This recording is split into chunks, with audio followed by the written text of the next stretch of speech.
For as long as toys have been made, playing war has been a thing. From holstering up a 6-shooter cap gun to pulling out your spark-spitting space pistol, kids have always looked for ways to blast the bad guys. Cool, right? Well, in 1986, one company figured out a way to make it even cooler. I'm Jason Emmett.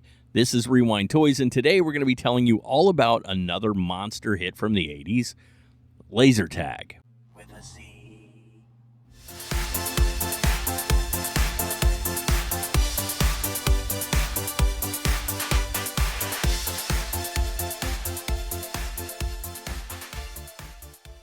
Worlds of Wonder. The toy company was started in 1985 by a man named Don Kingsborough.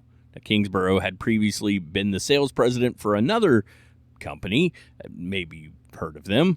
They were called Atari. Worlds of Wonder, the company, started because of another famous toy, which we will eventually get to. That toy was Teddy Ruxpin.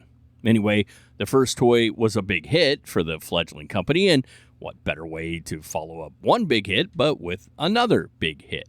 Enter a dude named Paul Rego. Now, this was the guy who brought the idea of laser-based games to the guys at Worlds of Wonder. The game was said to have been inspired by a number of different things. First was, well, tag. I mean, it's right there. It's right there in the name. It's like laser tag.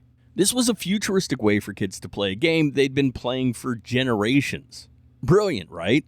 It was also inspired by the 80s fascination with sci-fi and their fascination with military-related stuff at the time. In this case, I shall give you the example of MILES. MILES stands for Multiple Integrated Laser Engagement System, which was a laser combat training program used in the military. It might still be used in the military. I really don't know. Probably it is.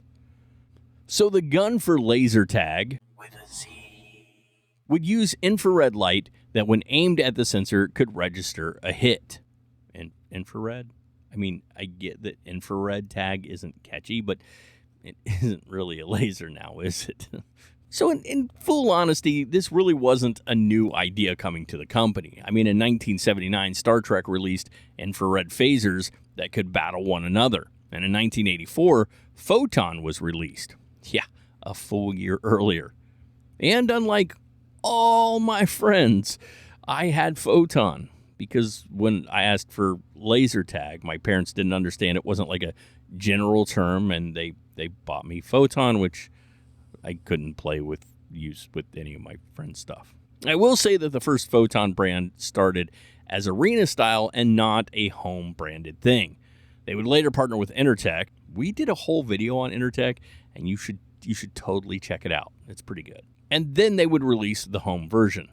So if you think about it, kind of like mine was cooler because Entertech, Photon was Entertech and not just some company that released some chatty teddy bear thing, So Worlds of Wonder was also very smart about the look of the laser tag gear. The entire setup had an 80s version of what they interpreted a futuristic vibe to look like. It made sense if you were around in the 80s. This is what they thought the future was going to look like. The gun was called the Starlight. There was also a star belt and a star vest, as well as that helmet. That helmet that if it actually fit your head meant you had a massive dome because it was big. Like, it was a big helmet. Hey guys, have you subscribed to the channel yet? If not, like, why? I mean, it's just like a click, one click, and you're done. Like less than 2 seconds. That's it. Seriously though, we really love having you guys. And if you have a moment, please hit the thumbs up, zap that subscribe button, and of course, we thank you. We thank you so much.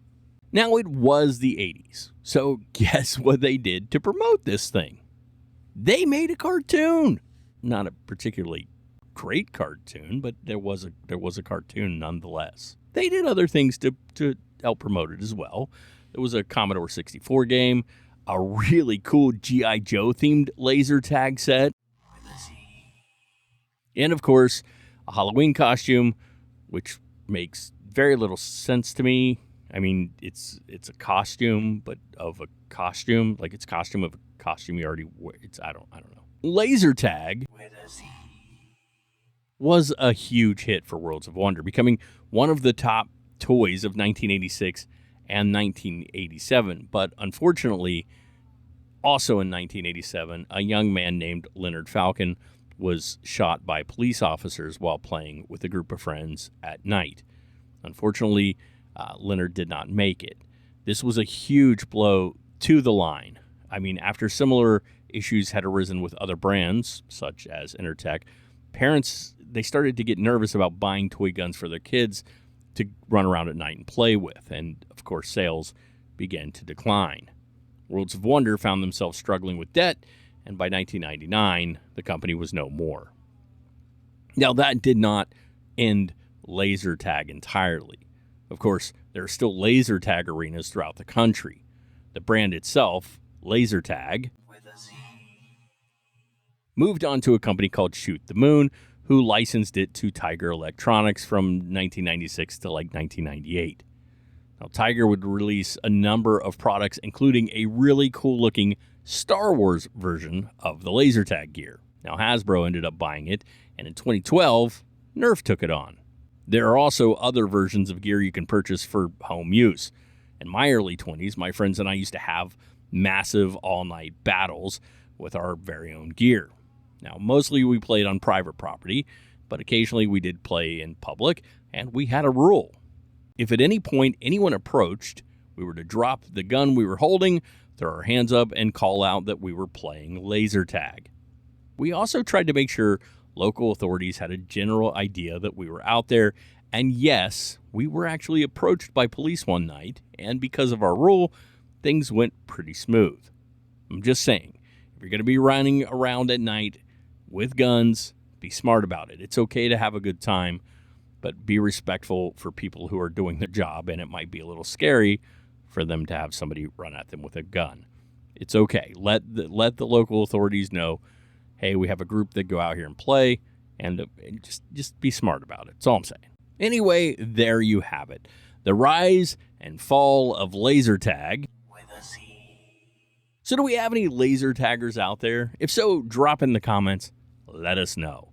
I will say owning an original set of these would be very cool. Even just for aesthetic purposes, it would just look really cool on the shelf. But I will tell you, if you find one, especially one in working gear or like one in working condition or in good condition, it's not going to be cheap. Anyway, that's it for now. We're going to go ahead and leave you, but we will return, and we hope you will join us when we do. Until that time comes, remember, no matter what the crazy retro toy line might be when it comes to collecting, the hunt really is half the fun.